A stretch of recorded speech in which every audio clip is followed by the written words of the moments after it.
We are taught in school, and it is a belief, and I stress the word belief, that is held by almost the whole world, that the stars are basically the same as the sun, but are at great distances from the earth. We are taught that we are in a solar system in which the sun is attracting other planets by gravity, and therefore they orbit the sun. They circle around the sun. We are taught that the distances of these stars or suns is so great that it needs to be measured in light years, the distance to them, or the speed of light, which is basically, this is the speed that something would travel in a year if it was traveling at the speed of light. So we are taught that the nearest star system closest to our sun is about 4.22 light years from the Earth, and is the closest star other than the sun, and it's Alpha Centauri A and B. The average distance between them is about 23 astronomical units, a little more than the distance between the sun and Uranus. This is the point of view and teachings of most universities, and it is taught worldwide.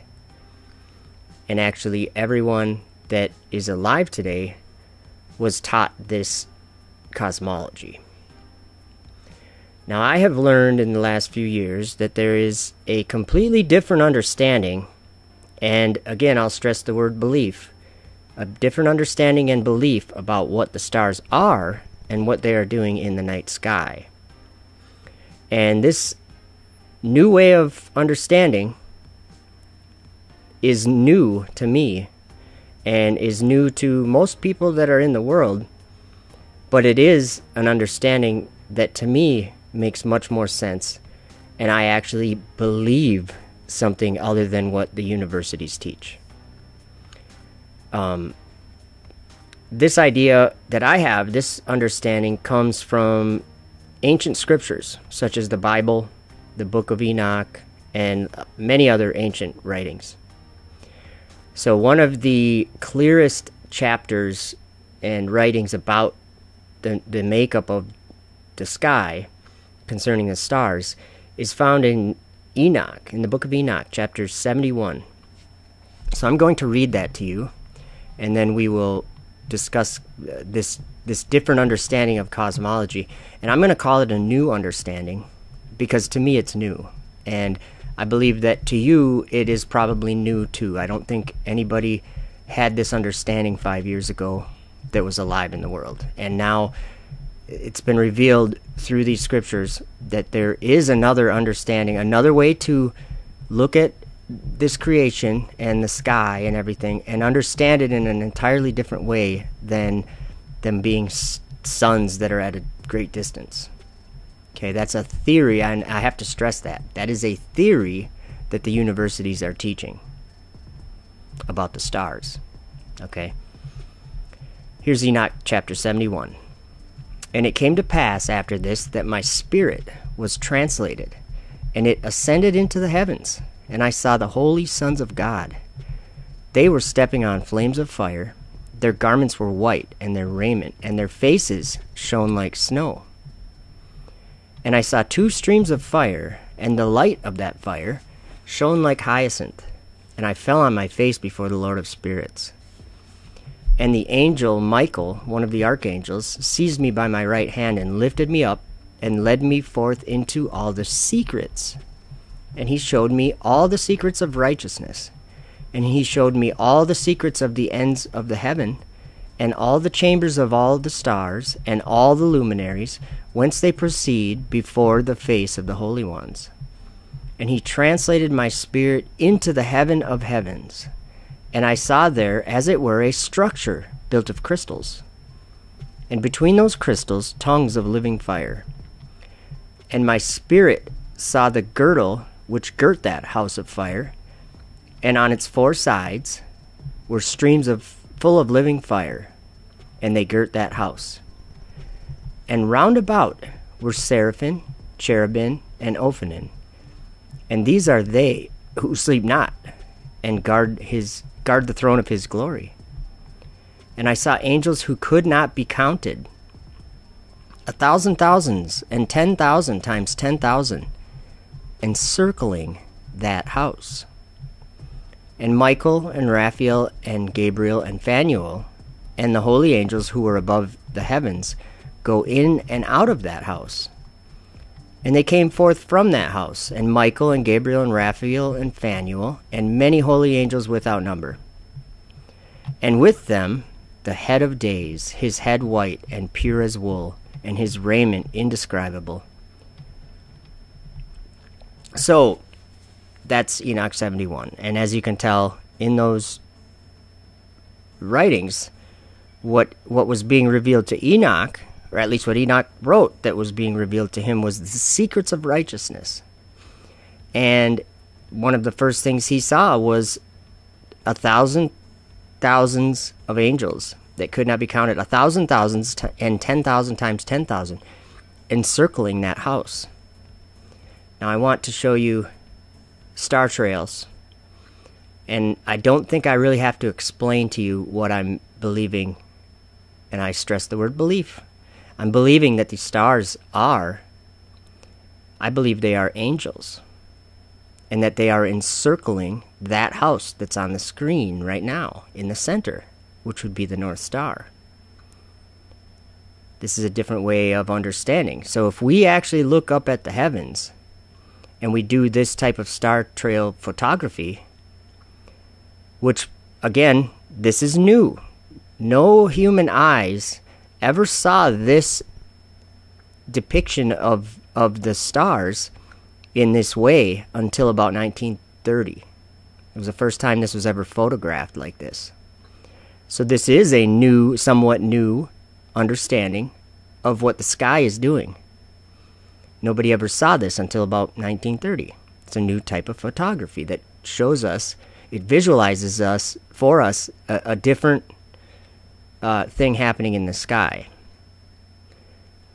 So there's another way to understand the stars, and it comes from the ancient prophets of God.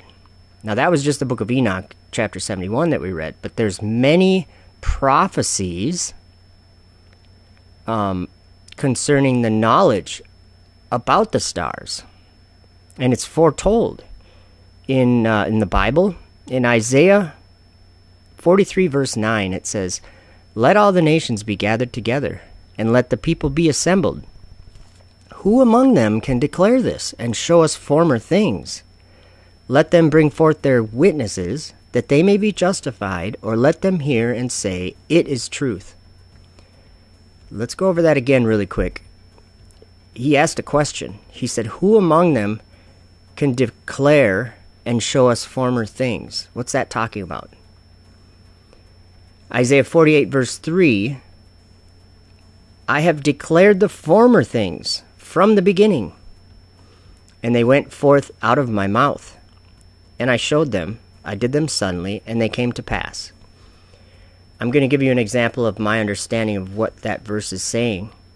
He declared the former things from the beginning, and they went forth out of his mouth. He did them suddenly and showed them, and they came to pass. I'm just picturing when Jesus said, "Let there be light," and there was light. It came out of his mouth, and then it was. It came to pass out of his mouth. So what would the former things be? That would be everything that Jesus said in the first 6 days of this creation. All the words he spoke and declared, and then they came to pass, and suddenly, and he showed them. 6 days. So this is saying, this is asking who among them can declare this, and declare this 6 days of creation. That's really what this is saying. And if you look at the world today, if you look at my channel, and there's several other channels, there is a topic of discussion that is a worldwide debate. Everybody almost has heard about it. And it is whether the earth is a spinning ball or whether it is not, and it's a plane of existence that's stationary and not moving. These are completely opposite understandings, and yet I believe one, and people I know believe the other. Okay? So it is a belief. I don't believe for 1 second that I'm living on a spinning, orbiting sphere that's going through a vacuum of space, yet there's air and there's no barrier, right? These kinds of things don't make any sense to me. I think it's much more logical that the night sky, the stars, and all the things up in the sky are actually celestial. They're of a different nature than we are experiencing on the earth. I don't know the exact details of that nature. I'm just saying that it's not the same physical, material reality that we are all experiencing and used to. So in Enoch chapter 80, there's another prophecy about the stars. In verse 7, it says, "And the whole order of the stars shall be concealed from the sinners. And the thoughts of those on the earth shall err concerning them, and they shall be altered from all their ways. Yea, they shall err and take them to be gods. And evils shall be multiplied upon them, and punishment shall come upon them so as to destroy all." So this prophecy here is a really serious one.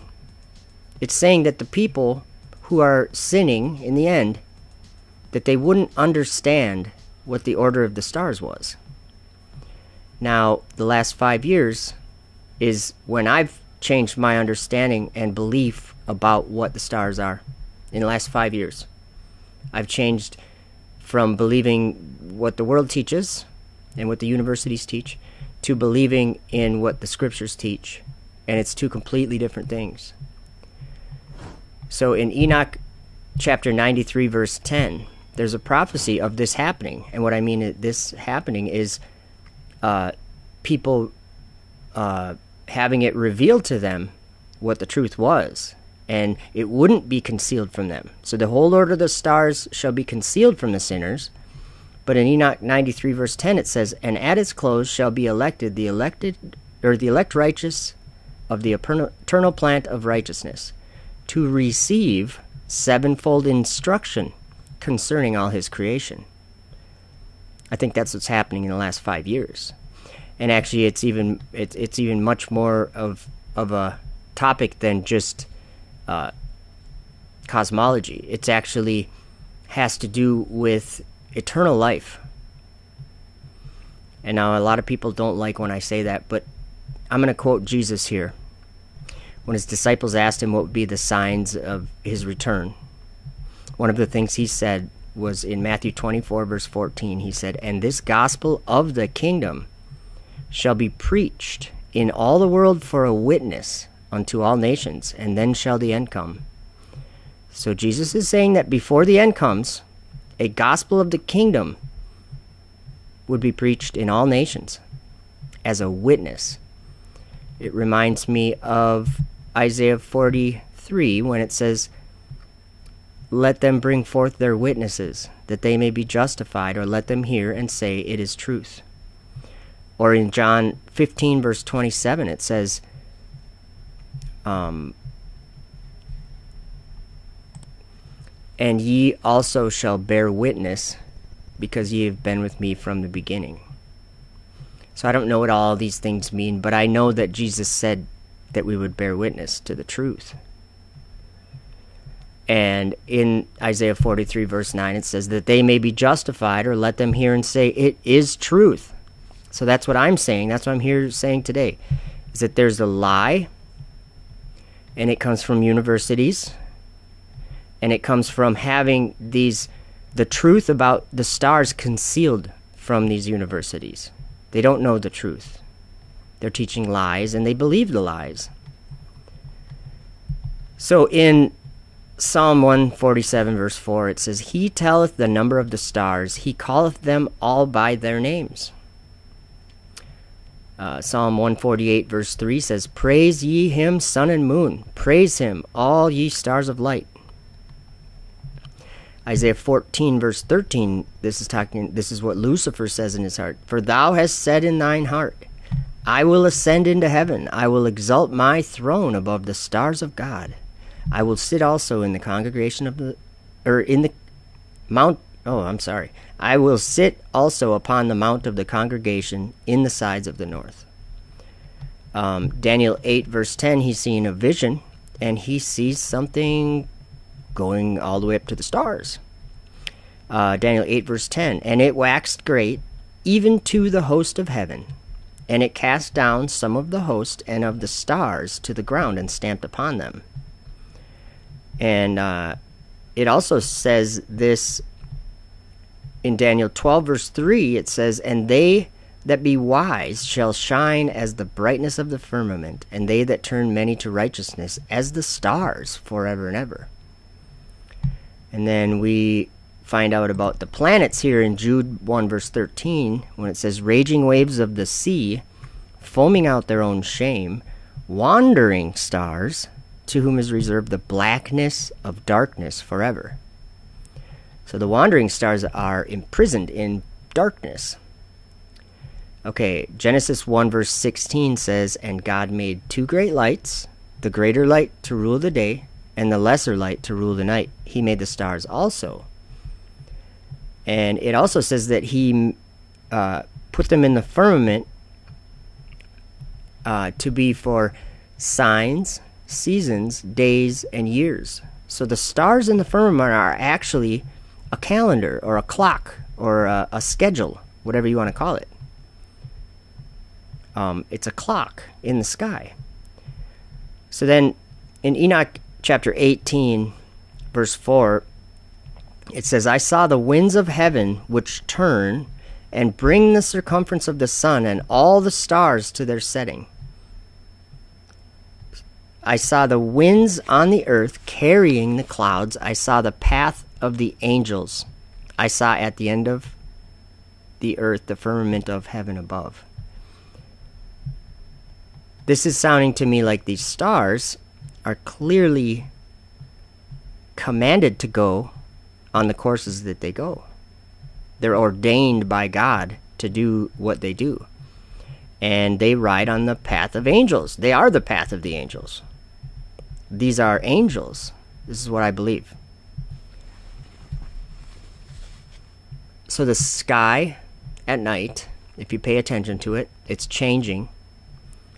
So I would put a warning out for those who are not looking up at this clock, this schedule, this calendar up in the sky, to check it out. There are things changing up there, and it's men who are changing things. And I think that this is a scary thing for the time we live in because of what the prophets wrote. Destruction cometh. So that is what I believe the stars are, is angels.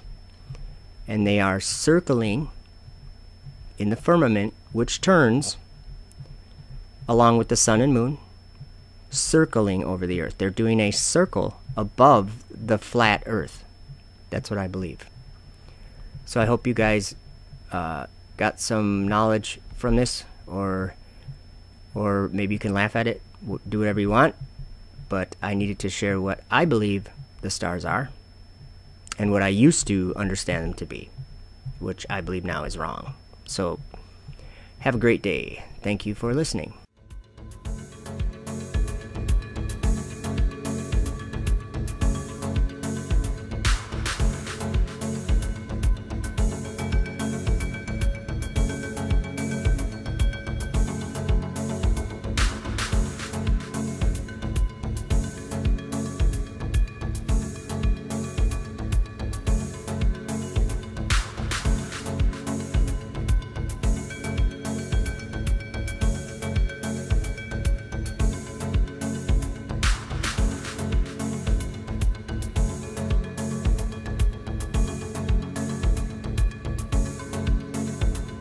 In the beginning, God created the heaven and the earth.